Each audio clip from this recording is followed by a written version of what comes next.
Salmo 126. São apenas 6 versículos. É denominado um salmo de romagem, em outras versões de degraus. O irmão Edinaldo, por diversas vezes, já trouxe essas informações sobre esses salmos. É um bloco de 15 salmos, né? Está vinculado à questão das peregrinações do povo de Israel. E esse, em particular, está vinculado ao retorno do povo de Israel do cativeiro da Babilônia à sua terra natal. Façamos a leitura. Quando o Senhor trouxe do cativeiro os que voltaram a Sião, estávamos como os que sonham. Então a nossa boca se encheu de riso e a nossa língua de cântico. Então se dizia entre os gentios: grandes coisas fez o Senhor a estes. Grandes coisas fez o Senhor por nós, pelas quais estamos alegres. Traze-nos outra vez, ó Senhor, do cativeiro, como as correntes das águas no sul. Os que semeiam em lágrimas cegarão com alegria.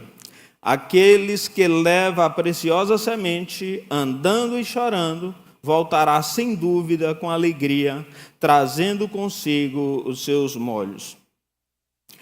Vamos orar ao Senhor. Curve a sua cabeça, feche os seus olhos.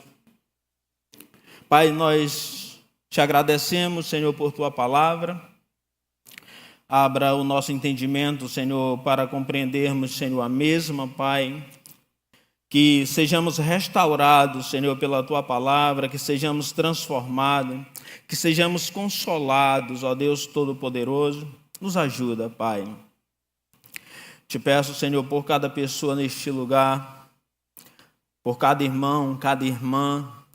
Te peço, abre o entendimento, Senhor, de cada um, Senhor, para compreenderem, para receberem, Senhor, a tua palavra. De forma que sejam transformados, renovados, Senhor, por Ti, ó Deus Todo-Poderoso. Te peço por mim, Pai, para que o Senhor me conceda graça para fazer uma boa aplicação da Tua palavra, de forma, Senhor, que a Tua igreja seja transformada, renovada, Senhor, abençoada, Senhor, pela Tua palavra, Pai. Nós sabemos que é o Senhor que opera por meio da Tua palavra. Nós sabemos que o Senhor é quem opera tudo em todos, Pai, como diz a Tua palavra. Que assim seja, Pai. Nos conduza em todas as coisas. Em nome de Jesus Cristo. Amém. Então, amados, o povo havia se afastado de Deus, a nação de Israel. Havia seguido outros deuses, havia pecado, e por isso Deus os mandou para o cativeiro. O Senhor entregou os moradores de Judá nas mãos do rei da Babilônia, o qual matou muitas pessoas, jovens, donzelas, velhos, destruiu o templo, queimou os palácios de Jerusalém, levou os tesouros do templo, da cidade, e o que escaparam da espada foram levados cativos para a Babilônia. Esse é o contexto anterior ao cativeiro, Foi isso que aconteceu. O povo tinha se afastado, se rebelado contra Deus, seguindo outros deuses, Se esqueceram de fato do Senhor. E o Senhor levantou Nabucodonosor para os escravizar e os levar cativo para a Babilônia, como está em 2 Crônicas 36, 17 ao 21. Deus havia dito por intermédio de Jeremias que o cativeiro duraria 70 anos. Foram longos anos de sofrimento, de profunda tristeza. Passados os 70 anos, predito pelo profeta, Deus levantou Ciro como libertador do seu povo. Ciro conquistou a Babilônia e permitiu o retorno do povo de Deus à sua pátria. Certamente foi uma grande alegria a libertação do cativeiro após 70 anos. Mas tiveram que encarar a realidade da destruição em que se encontrava sua cidade natal, suas casas, suas lavouras, e não havia mais o templo para adoração ao seu Deus, pois também havia sido destruído. Diante dessa situação, o salmista expõe a grande alegria e gratidão do povo a Deus diante da libertação do cativeiro. Suplica a Deus por uma restauração presente e expõe a certeza de que Deus sempre restaura o seu povo. Essa era a realidade daquele povo. Agora pense bem, irmãos, 70 anos debaixo de servidão, 70 anos como escravos.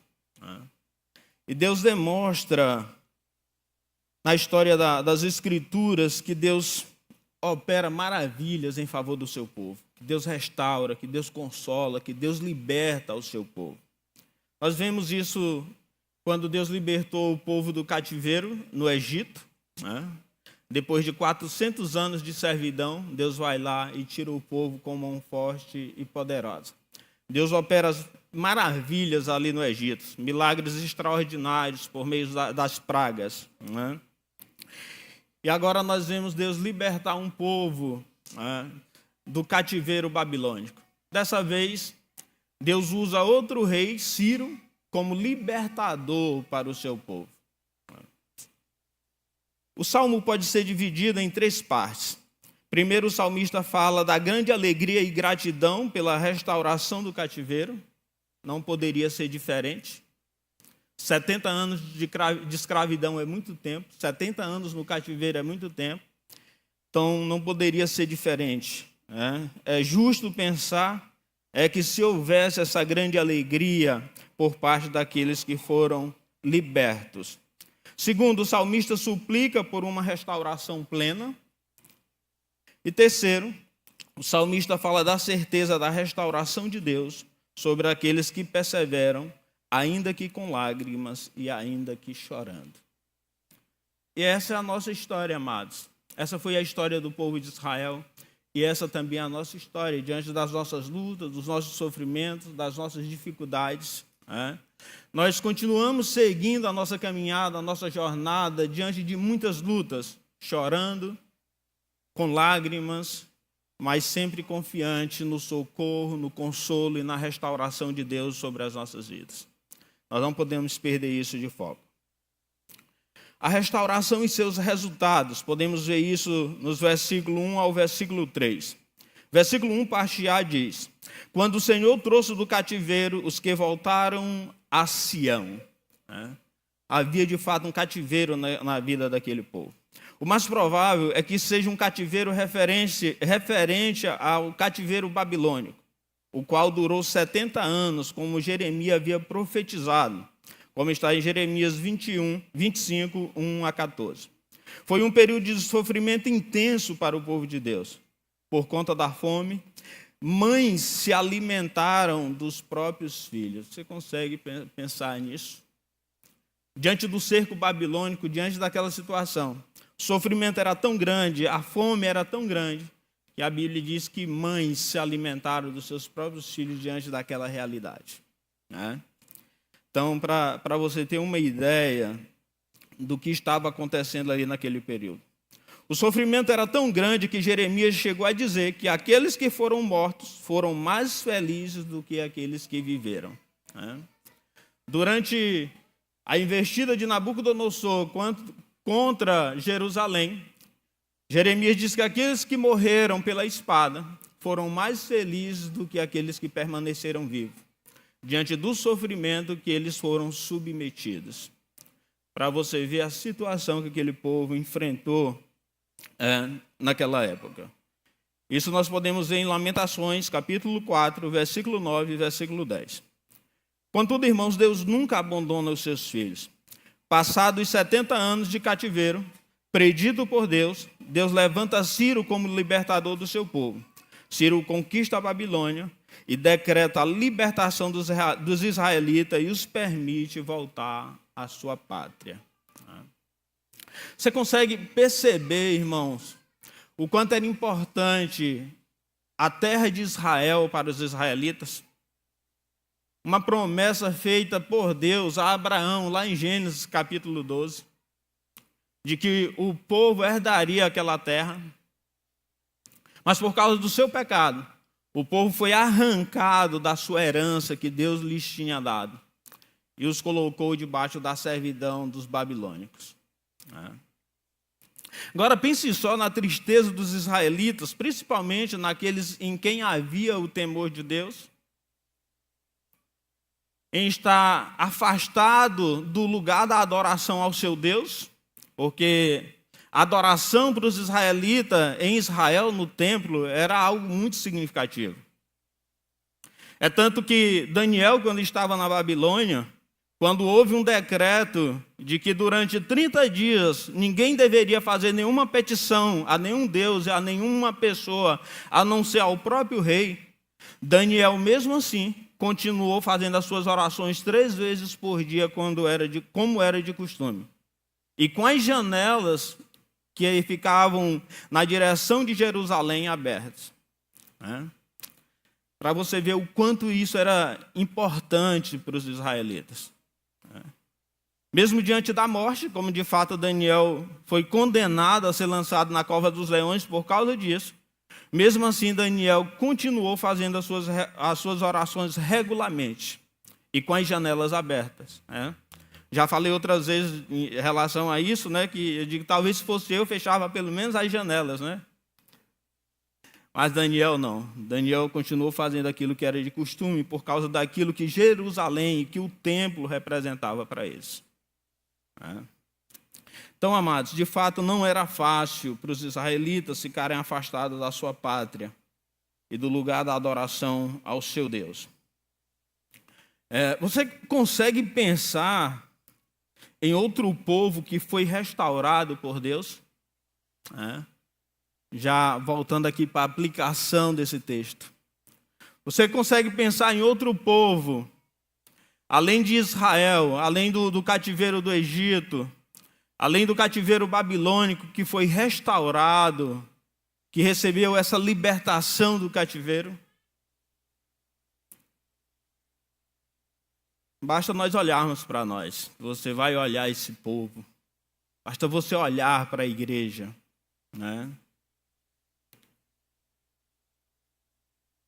Isso mesmo, nós, a igreja, enquanto os israelitas foram livres de um cativeiro temporário de 70 anos, nós fomos salvos de um cativeiro eterno para uma salvação eterna.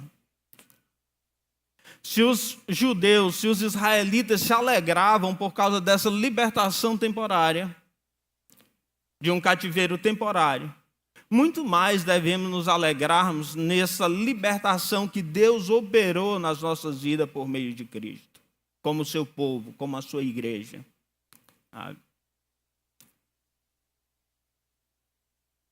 Precisamos, irmãos, valorizarmos a grandeza daquilo que Cristo fez na nossa vida, que Deus fez na nossa vida, assim como os israelitas valorizaram a libertação do cativeiro babilônico em suas vidas. Versículo 1, parte B, diz: estávamos como os que sonham. Foi uma coisa tão grandiosa, extraordinária, repentina, impensável, que causou espanto e admiração, diante da grandeza daquilo que Deus operou nas suas vidas. Você já pensou, irmão, você passar 70 anos preso num lugar? Talvez muitos deles, ou quase nenhum, talvez nem pensassem mais na possibilidade de libertação. Mas quando menos esperavam, ou quando menos esperaram, Deus foi lá, trabalhou no coração de Ciro, levantou Ciro, o conduziu à Babilônia e libertou aquele povo da escravidão. E decretou a sua volta para a sua terra natal.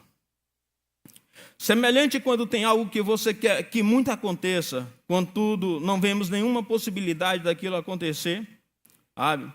É muito comum, às vezes, as pessoas, quando acontece alguma coisa assim extraordinária, que elas esperavam muito, que elas queriam muito, mas que não vê possibilidade.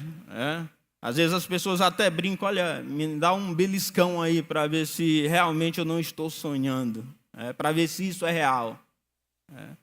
Essa era a reação daquele povo diante da maravilha que Deus tinha operado nas suas vidas. Eles estavam de fato impactados com aquilo. Estavam como os que sonham. É possível que a longa espera de 70 anos tenha feito eles esquecerem a promessa de restauração que Deus lhes havia feito. Essa promessa de restauração ela é encontrada em Jeremias 29, 1 a 10. Contudo, Deus nunca esquece as suas promessas. Nunca. Muitas das vezes, por causa do sofrimento que nos é imposto, ou das situações difíceis que nós enfrentamos, muitas das vezes parece que nós nos esquecemos da grandiosidade das promessas de Deus para nós, para o seu povo. Muitas das vezes nós nos esquecemos da grandeza que é a salvação de Cristo para o seu povo e para a sua igreja. Sabe? Muitas das vezes nos esquecemos daquilo que Deus operou no passado nas nossas vidas, diante dos nossos sofrimentos e das nossas lutas. Porque o povo judeu, os israelitas já tinham experimentado a restauração de Deus, a libertação de Deus em suas vidas, como eu falei anteriormente sobre o cativeiro egípcio. Eles sabiam que Deus era poderoso para salvar, para restaurar, para consolar. Mas convenhamos que 70 anos é muito tempo. 70 anos de sofrimento, de angústia, de aflição, às vezes desespero, é muito tempo. Mas independentemente disso, irmãos, o nosso Deus nunca falha em suas promessas. Nunca falha. Nós podemos confiar inteiramente em Deus, sabendo que as suas promessas jamais falhará. Paulo diz que todas as promessas de Deus, elas têm o sim e o amém. Isso significa que todas as promessas de Deus se cumprirão. Nenhuma delas falhará. Se Deus nos prometeu uma vida eterna, certamente Ele nos dará. Se Cristo prometeu voltar para nos buscar, certamente Ele voltará. Mas muitas das vezes, irmãos, parece que nós olhamos para boa parte daqueles que se dizem cristãos e parece que eles vivem como se Jesus nunca fosse voltar. Parece que eles não acreditam muito nisso. Como eu já falei outras vezes, é como se dissesse, olha, vamos aqui, quem sabe dê certo, né? Com Deus não é assim, irmãos. As promessas de Deus nunca, jamais falharão, em hipótese alguma. Mesmo quando nós erramos, mesmo quando nós falhamos, se de fato somos povo de Deus, somos filhos de Deus, Ele vai nos exortar, Ele vai nos disciplinar, mas Ele sempre vai cumprir as suas promessas nas nossas vidas. Sempre. E de fato, Ele nos disciplina, né, como Ele disciplinou o povo por causa do seu afastamento de Deus.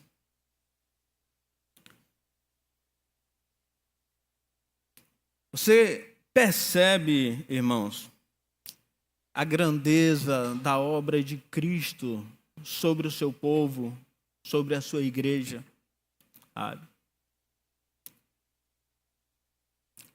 Os israelitas perceberam a grandeza dessa obra que Deus realizara em os libertar da escravidão babilônica, do cativeiro babilônico.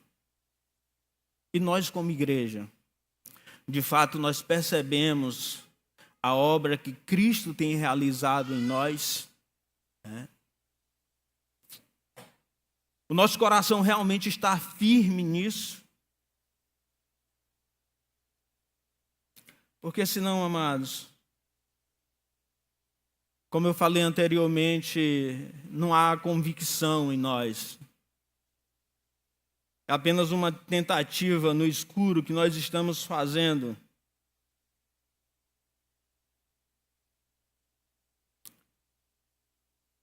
A salvação que Deus operou em nós por meio de Cristo, ela gera espanto em nós, ela gera admiração. A semelhança da admiração que os israelitas tiveram quando eles dizem: olha, nós ficamos como os que sonham. Ou será que nós olhamos para a salvação que Cristo realizou em nós e olhamos simplesmente como mais alguma coisa, mas não como aquilo que de fato é extraordinário, como aquilo que de fato é grandioso, sabe?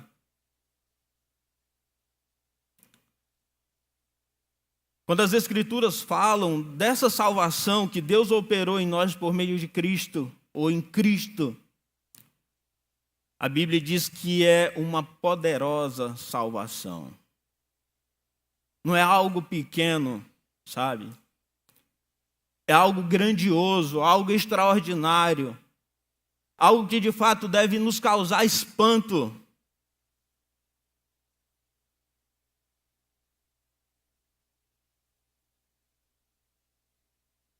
Às vezes deveríamos perguntar: Senhor, por que eu? Sabe?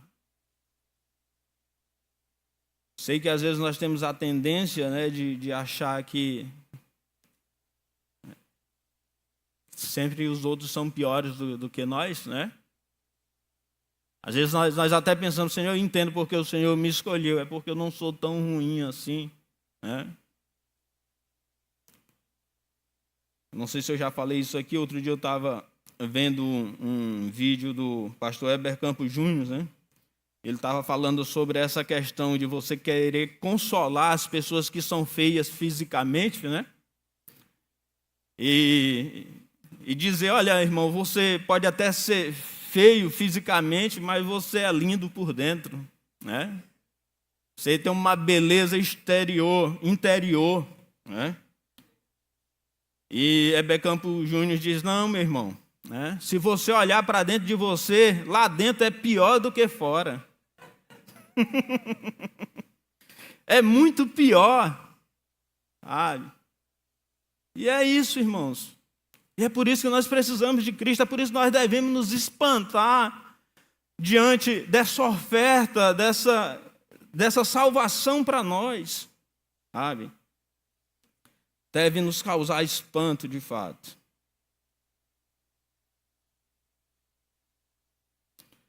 E devemos entender o que de fato é isso para nós. Os israelitas entenderam a importância da libertação do seu cativeiro. Alguns, né? Porque outros preferiram ficar lá, mesmo na possibilidade de voltar. Porque temiam, talvez, as dificuldades, as lutas que iriam enfrentar na reconstrução dos seus lares, da sua casa, o que de fato seria muito difícil. Mas os outros não, os outros se alegraram, se regozijaram com isso. Que é o que veremos aqui no versículo 2, parte A. Olha só o que diz, versículo 2, parte A. Então a nossa boca se encheu de riso e a nossa língua de cântico. Deus proporcionou aos israelitas uma alegria abundante diante da grande restauração feita em suas vidas. Então eles responderam com louvor a seu Deus. A angústia, a aflição, a tristeza foram removidas e substituídas pela alegria e cânticos de louvor a Deus. Contudo, essa alegria poderia ser perdida, semelhante quando foram enviados ao cativeiro por causa dos seus pecados.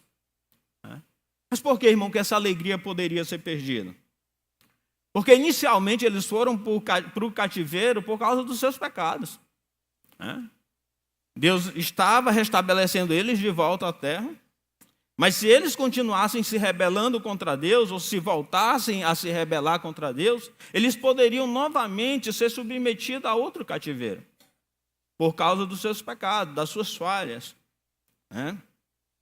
Mas mesmo assim, irmãos, naquele momento, para aquele povo, as Escrituras dizem que o coração deles, a boca deles se encheu de riso e a sua língua de cântico. Diante da grandeza daquilo que Deus operara em suas vidas. Não é para menos, como eu falei anteriormente. Afinal, são 70 anos. 70 anos.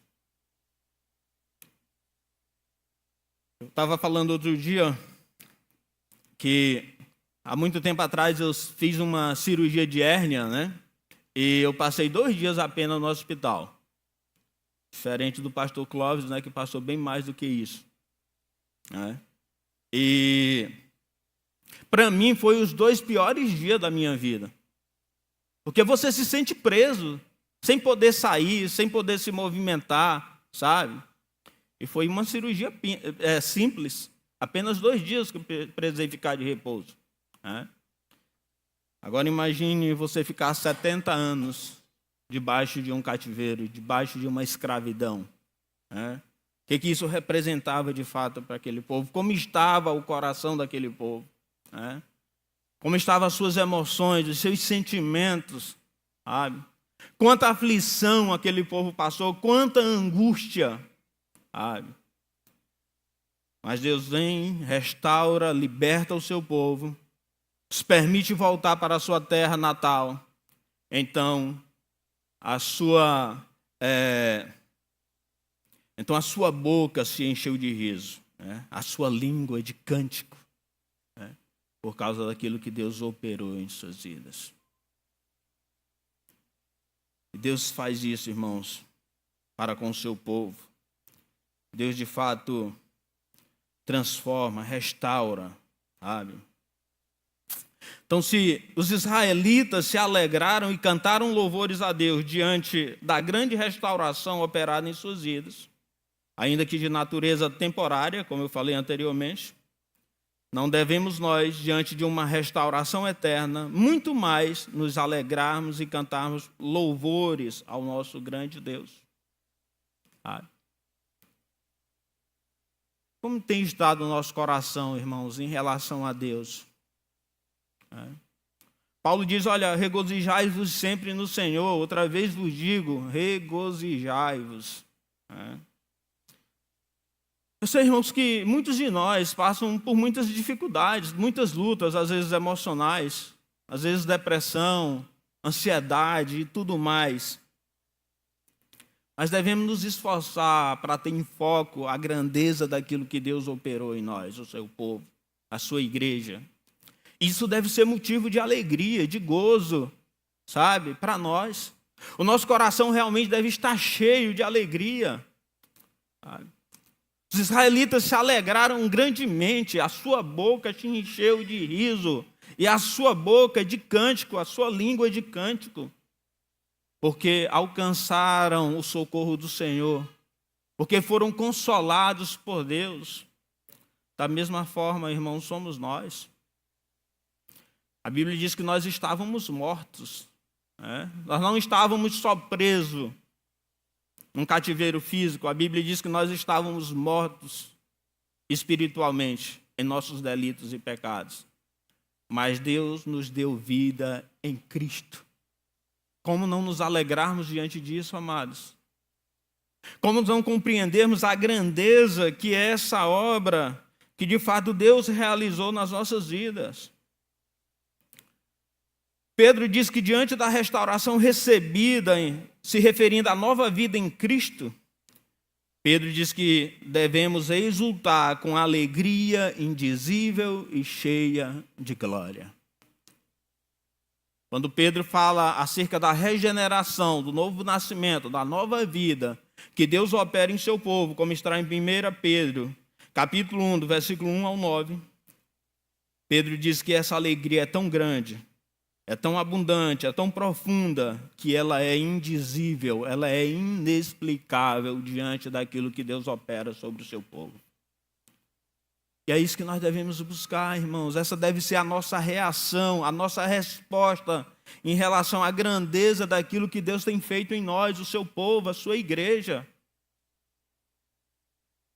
Nós éramos cativos da morte e do pecado, como diz as Escrituras. Contudo, Deus nos libertou por meio de Cristo. Portanto, devemos nos alegrarmos nisso. Devemos nos regozijarmos nisso. A nossa boca precisa estar cheia de fato de riso, a nossa língua de cânticos, de louvor ao nosso Deus. Versículo 2b diz: então se dizia entre os gentios, grandes coisas fez o Senhor a estes. Sabe? O que Deus operou sobre os israelitas, a libertação que Deus fez sobre o seu povo, tirando eles do cativeiro e os conduzindo de volta à sua terra natal, foi algo tão impensável, tão grandioso, que até mesmo as outras nações diziam: olha, grandes coisas fez o Senhor pelo seu povo. Essa era a admiração dos gentios, das outras nações que estavam em volta ali dos israelitas, ou até outras nações que estavam cativas ali na mesma condição que eles. Que viram a forma como Deus operou sobre o seu povo. Enquanto eles permaneceram cativos ali de Ciro, Ciro decretou a libertação daquele povo e o seu retorno para a sua terra natal. Então, os gentios ficaram abismados diante daquilo que Deus operou sobre o seu povo.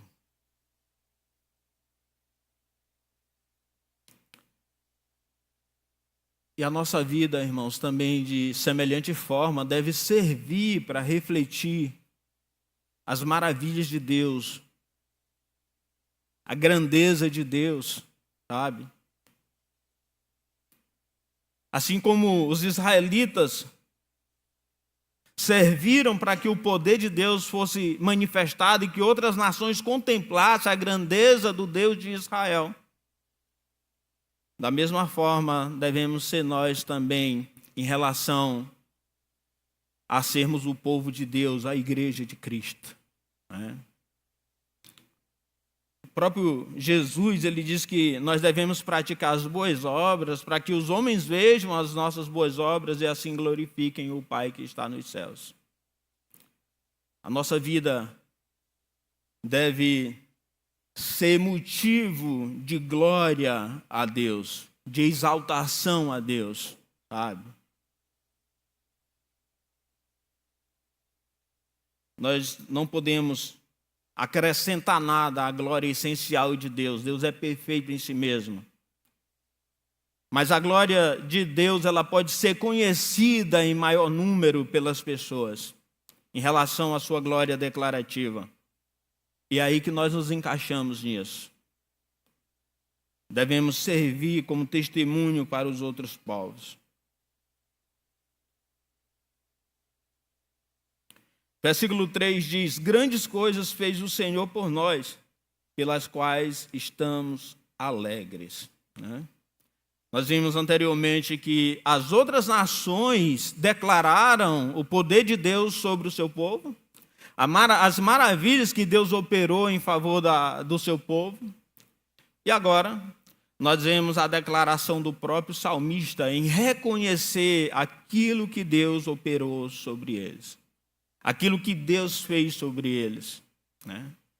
O salmista agora declara as maravilhas que Deus executou sobre as suas vidas.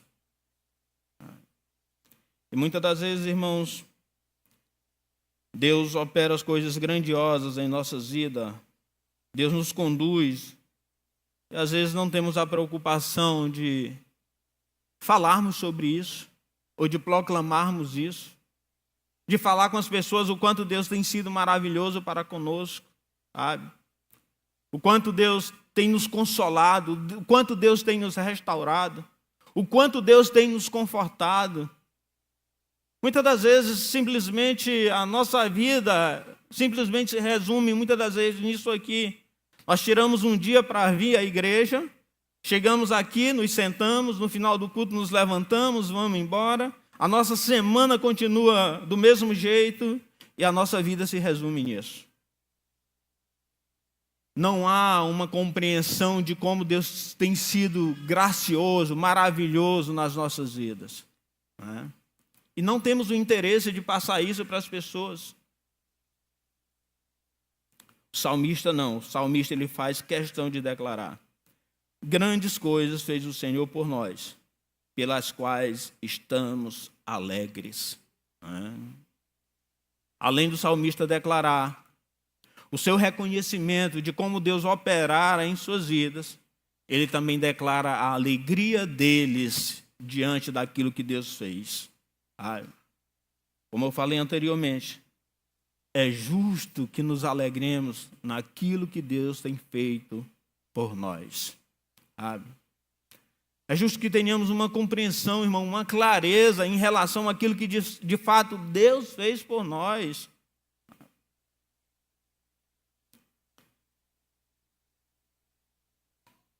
Se tratando, irmão, da aplicação aqui, Deus, ele não simplesmente realiza uma pequena cura, uma pequena restauração nas nossas vidas, como eu falei anteriormente. Não, Ele nos dá nova vida. Ele nos tirou da morte. Ele nos livrou da condenação eterna. E por isso, muito mais devemos nos alegrarmos nisso. Muitas das vezes, irmãos, nós nem sequer conseguimos contemplar a obra que Deus fez por nós, que Cristo realizou por nós, sabe? Nem paramos, às vezes, para pensar sobre isso.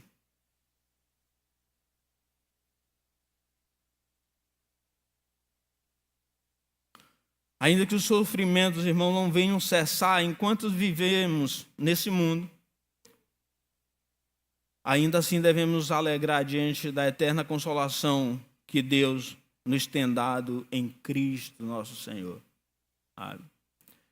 Ainda que os sofrimentos não cessem, ainda que as lutas continuem, mesmo assim, há motivo para nos alegrarmos e nos regozijarmos em Deus diante daquilo que Deus tem feito por nós.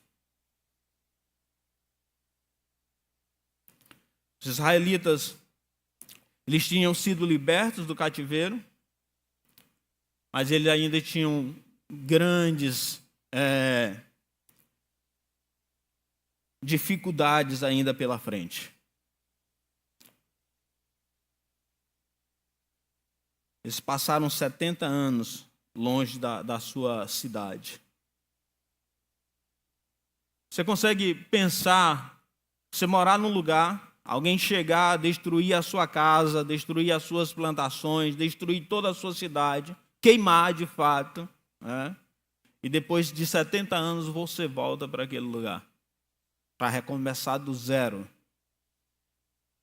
Essa era a realidade dos israelitas, quando saíram do cativeiro babilônico. Sabe? É por isso que muitos preferiram ficar lá, do que confiar na promessa de Deus, porque pensaram nas dificuldades, no quanto seria difícil recomeçar.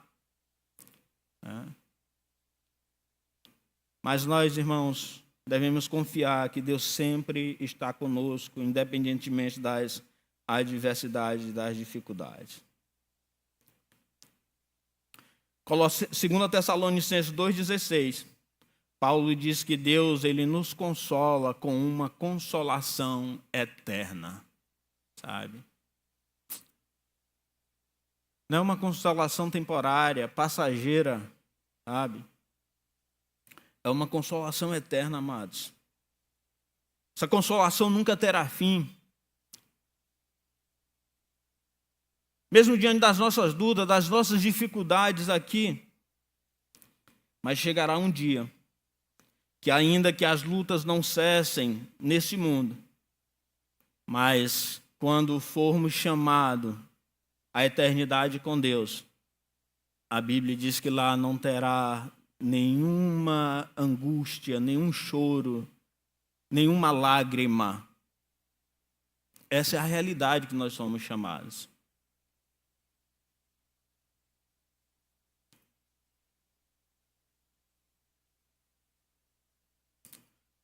O salmista,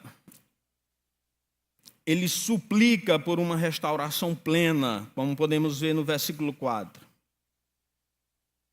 Olha só, acompanhe comigo. Traze-nos outra vez, ó Senhor, do cativeiro, como as correntes da água no sul. Uma das preocupações do salmista era o restante de seus irmãos israelitas que tinham ficado na Babilônia.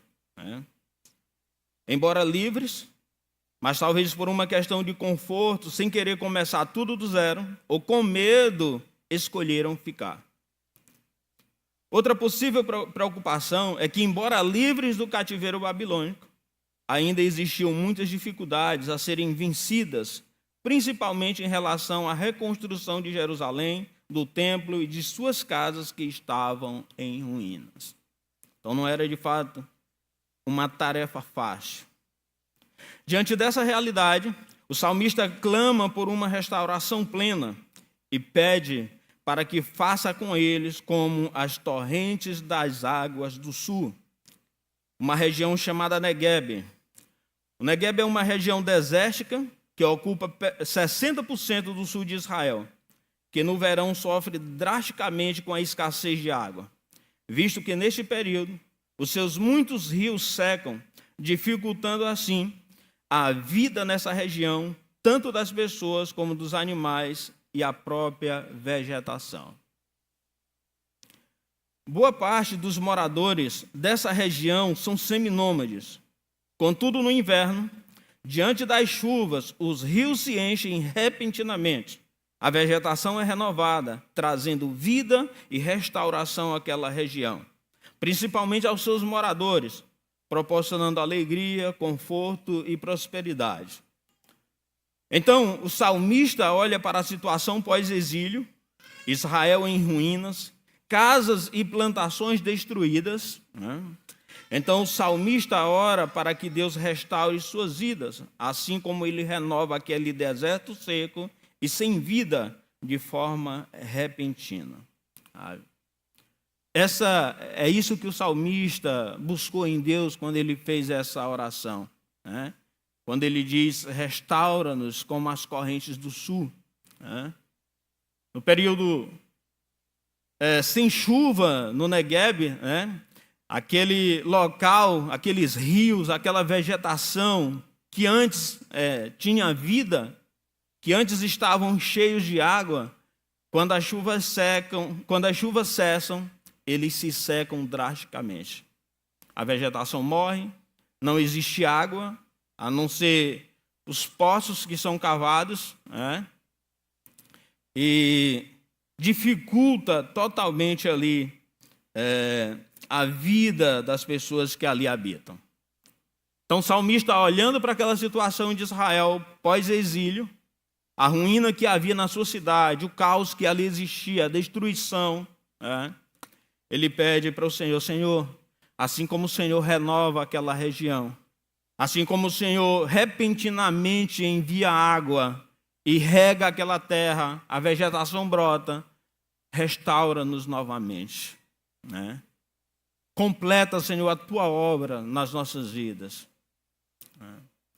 Isso, amados, deve nos ensinar a sempre buscarmos o socorro de Deus diante das nossas dificuldades, a sempre invocar o Senhor, a sempre buscá-lo em oração, né?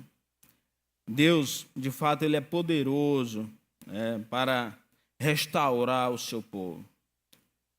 O salmista sabia que, de fato, Deus era poderoso para completar a sua obra sobre os israelitas, trazendo de volta aqueles que tinham ficado lá, né?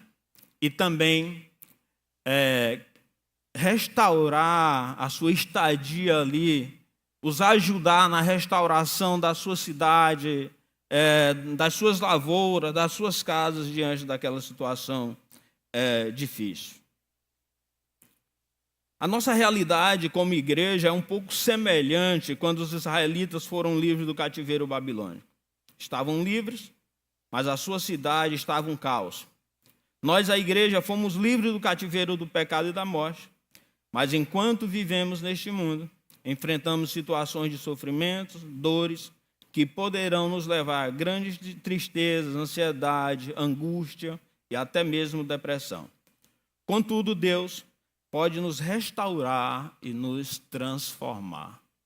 Não há dúvida, irmãos, quanto a isso, sabe? Deus, o mesmo Deus que operou poderosamente na vida dos israelitas, é o mesmo Deus poderoso para operar hoje em nossas vidas, para nos dar vida de fato, né? para nos fazer vencer os nossos medos, para nos fazer vencer as nossas aflições, as nossas angústias. Deus é poderoso para mudar o nosso coração, para nos encher de fato de alegria, para encher a nossa boca de riso e a nossa língua de cântico. Deus é poderoso para fazer isso, amados. E precisamos nos voltarmos de fato para isso.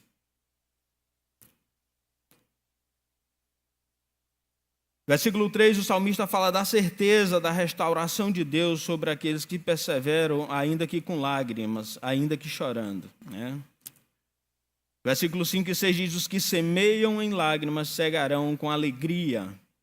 Aquele que leva a preciosa semente, andando e chorando, voltará sem dúvida com alegria, trazendo consigo os seus molhos. O salmista pode estar se referindo à sua experiência no cativeiro, que embora tenha passado 70 anos de lamento e choro, agora estava colhendo o fruto da perseverança em Deus. Deus havia prometido por meio de Jeremias que os libertaria, e agora eles estavam colhendo a sua libertação. O salmista está também encorajando seus irmãos israelitas para a reconstrução da cidade, de suas casas, plantação e de suas lavouras. O que por mais difícil que viesse ser esse recomeço, ainda que fosse com lágrimas e choro, ainda que não acontecesse a um tempo próximo, valia a pena perseverar na certeza da colheita de seus frutos. Eles deveriam recobrar o ânimo e se dispor a lutar. Recomeçar para eles seria muito difícil. Muitos passariam por privações de alimentos, eles tinham que plantar para possivelmente colher os frutos cerca de 7 meses depois. Mas o salmista os exorta a perseverarem na esperança da colheita, a fim de não desanimarem. O salmista traz uma certeza aqui. Aqueles que semeiam com lágrimas, eles colherão, eles cegarão. Aqueles que andam chorando, semeando a semente, eles trarão os seus feixes. E Deus opera isso, irmãos, em nós. Ele opera isso em seu povo. Cristo nos prometeu, amados, uma herança, a vida eterna. Que sejamos vigilantes para que os nossos sofrimentos, nossas dores, angústia, ansiedade, não nos faça perder a esperança acerca dessa grandiosa herança. Não permita, amados, que o seu sofrimento, que as suas lutas, faça com que você desanime na sua caminhada com Deus. Os israelitas, muitos deles estavam desanimados. Muitos deles estavam ali ociosos, sem ânimo, sem disposição para lutar. Mas o salmista os encoraja dizendo: olha, há colheita para aqueles que perseveram. Há colheita para aqueles que continuam. E eu costumo dizer, irmãos, que de fato essa colheita ela nunca falhará para o seu povo, para a igreja de Cristo. Não sei como está o seu coração, as suas emoções, os seus sentimentos, mas sei que o nosso Deus é poderoso para restaurar e consolar o seu povo. Então, irmãos, não desistam. Vamos semear, ainda que seja com lágrimas, porque certamente colheremos os frutos. Ainda que não haja colheita neste mundo, mas a colheita eterna jamais falhará. Nunca, irmãos, não há nenhuma possibilidade da promessa de Deus para nós em relação à eternidade falhar. Nunca, em momento algum, jamais, de forma alguma, ela se cumprirá. Nós, de fato, um dia estaremos com o Senhor como Ele nos tem prometido, como Cristo nos prometeu. Sabe? Jamais falhará. Jesus disse que iria e voltaria para nos buscar, para que onde Ele estivesse, nós também estivéssemos com Ele. Nosso coração precisa se alegrar nisso, irmãos. Se regozijar nisso. Sabe? Se a nossa mente, se o nosso coração estiver voltado para essa promessa, para essa herança, dificilmente nós ficaremos mergulhados em tristeza, em desânimo, e em angústias, em ansiedade, porque de fato o nosso coração se encherá de alegria diante da grandeza daquilo que Cristo é para nós, diante da grandeza daquilo que Cristo faz em nós e por nós e para nós. Deus faz, irmãos, isso, né? E como diz o apóstolo Paulo, em Gálatas 6:9, para finalizarmos, ele diz: e não nos cansemos de fazer o bem, pois no tempo próprio colheremos se não desanimarmos. Então, amado, não desanime, persevere, continue, ainda que chorando, ainda que com lágrimas, continue semeando, porque certamente você colherá o fruto, ainda que não seja neste mundo, ainda que não seja agora, mas certamente isso chegará. Amém? Se coloque de pé, vamos orar brevemente. Pai, nós te rendemos graças, Senhor, por tudo. Obrigado, Senhor, por tua palavra. Obrigado, Senhor, por tão grande livramento, Pai, o qual o Senhor nos tem dado, Pai. Obrigado, Senhor, pela tua palavra, Senhor, que nos mostra, Senhor, como Deus, o Senhor operou na história da sua igreja, na história do seu povo, Senhor. Como o Senhor operou no passado, Senhor.